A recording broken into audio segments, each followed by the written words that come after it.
Depuis le début de la guerre en Ukraine et on accueille un expert en la matière. Bonsoir Gérard Lespierre et merci à vous. Chercheur associé à la Fondation d'études pour le Moyen-Orient, la FEMO et fondateur du web magazine Le Monde décrypté. Alors quand on entend les plus hauts responsables russes évoquer une confrontation avec les États-Unis en raison de ces livraisons d'armes dont on a parlé à l'instant, ça résonne un peu, c'est vrai, comme une déclaration apocalyptique, un risque de guerre mondiale. Là pour vous on est toujours dans la rhétorique ou bien il faut garder à l'esprit quand même que Moscou passe parfois des paroles aux actes assez rapidement? Je crois que nous sommes effectivement, pour être clair vis-à-vis de votre question, toujours dans la rhétorique. Pourquoi ? Parce que cette rhétorique est à la manœuvre, n'est-ce pas, depuis déjà 3 mois.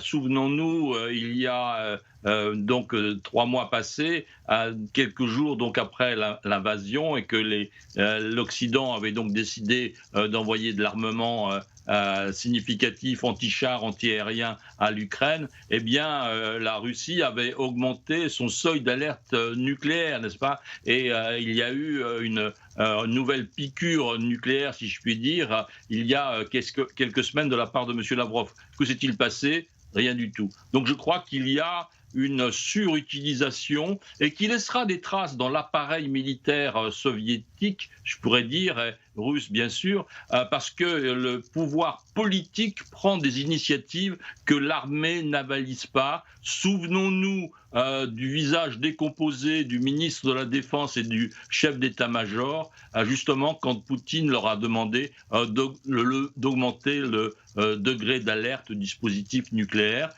On ne peut pas faire ces choses-là quand les intérêts vitaux d'un pays ne sont pas engagés. Les intérêts vitaux de la Russie ne sont nullement engagés puisque la Russie est à l'extérieur de son territoire. Donc des questions sur le réalisme de certaines affirmations à Moscou. En tout cas, cette confrontation Russie-Occident, elle existe, on le sait déjà évidemment, par Ukraine interposée. Ça pourrait ressembler à quoi, même si c'est vrai qu'il faut relativiser, comme vous l'avez dit tout cela, si ça venait à dépasser les frontières ukrainiennes, à quoi ça pourrait ressembler justement cette confrontation ? La Moldavie peut-être ? Je ne crois nullement que l'armée russe soit dans la capacité, dans l'armée classique, n'est-ce pas, de pouvoir continuer une offensive au-delà de la zone qui a été définie par Vladimir Poutine lui-même, à savoir le Donbass.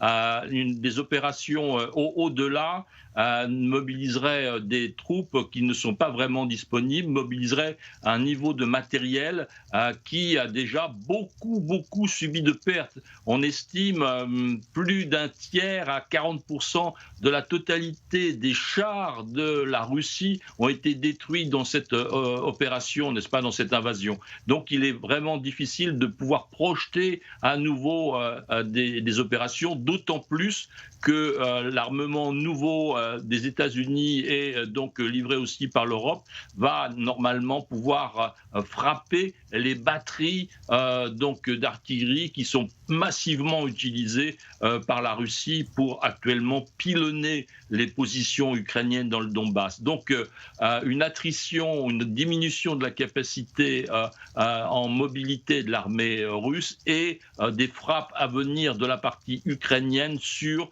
les batteries d'artillerie russes qui sont certainement au moins 5 fois plus nombreuses que les capacités d'artillerie ukrainienne. Donc il y a un parc important à pouvoir effectivement frapper.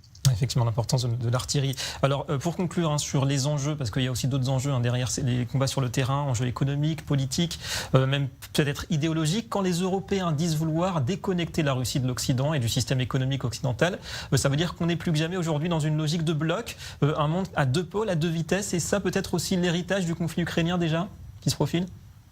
Vous savez, c'est un schéma qui se dessine déjà depuis de nombreux mois et même quelques années, le regroupement des démocraties contre les pays autoritaires ou dictatoriaux.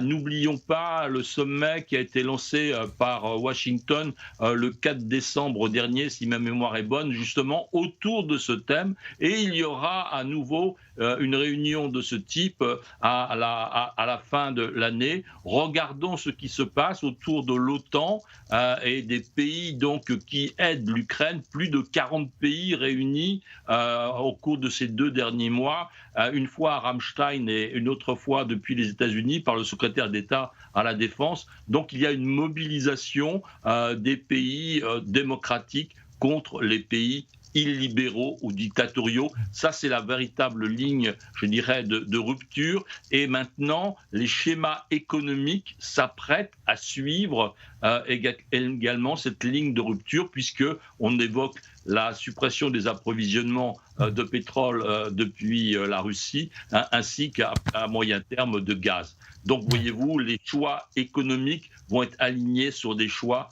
politiques. Une période charnière, effectivement. Merci beaucoup, Gérard Lespierre, pour tous ces éclairages en direct dans cette édition. Et notez justement dans